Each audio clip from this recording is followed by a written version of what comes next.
বই এবং স্মার্টফোন এখানে কথোপকথন করবে, আপনারা শুনবেন। এখন রফিকের ঘুমের সময়, সে ঘুমোচ্ছে, ঘুমের মাঝে স্বপ্ন দেখবে।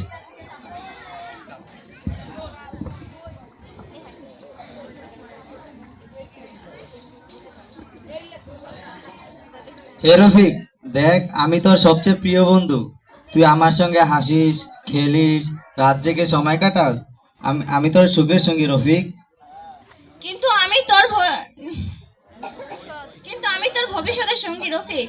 আমার পাতায় তুই খুঁজে পেতে পারিস আলো, যে আলো মানুষকে মানুষ করে তোলে।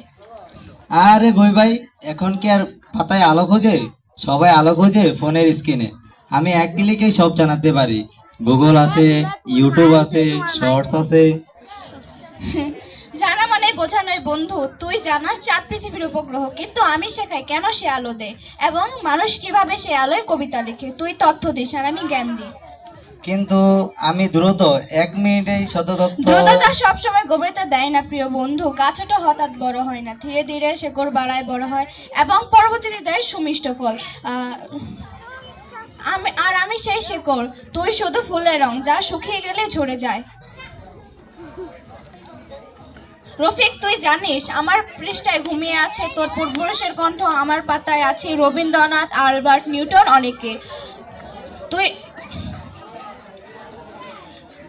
আমার পাতায় তারা অনুপ্রাণিত করে। তুই হয়তো বা তাদেরকে কখনো কোনো ভিডিও দেখেছিস, কিন্তু কখনো তাদের মনের কথা পড়িসনি। কথাগুলো সত্যি সুন্দর। আমি কখনো ভাবিনি এভাবে। কিন্তু আমি তো মানুষকে সংযুক্ত রাখি। দূরে বন্ধু, নতুন খবর। তুই সংযোগ দিস আর আমি সংলগ্ন দিই। তুই সবাইকে যুক্ত করিস আর আমি সবাইকে নিজের সঙ্গে যুক্ত করি, যা মানুষের চিন্তাকে প্রসারিত করে। বই ভাই, আমি এখন বুঝছি। আমি আলো দিতে পারি কিন্তু দিক দেখাতে পারি না। আর তুই সেই পথ দেখাস। আসলে আমাদের দুজনেরই প্রয়োজন, কিন্তু সীমা মানা জরুরি।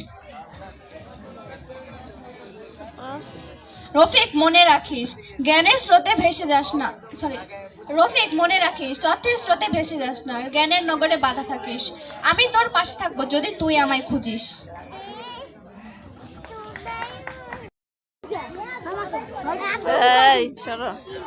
রাতের সেই স্বপ্নে রফিক দেখলো ফোনে স্ক্রিনে আলো স্থান, কিন্তু বইয়ে আলো চিরন্তন। সে বুঝলো বই দরকার কিন্তু ফোন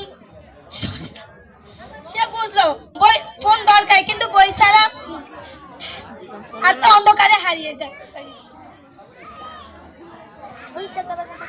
বুঝে গেছি, ফোন আমার সহকারী কিন্তু বই আমার শিক্ষক। তাই আগামীকাল থেকে সব নতুন করে শুরু করব।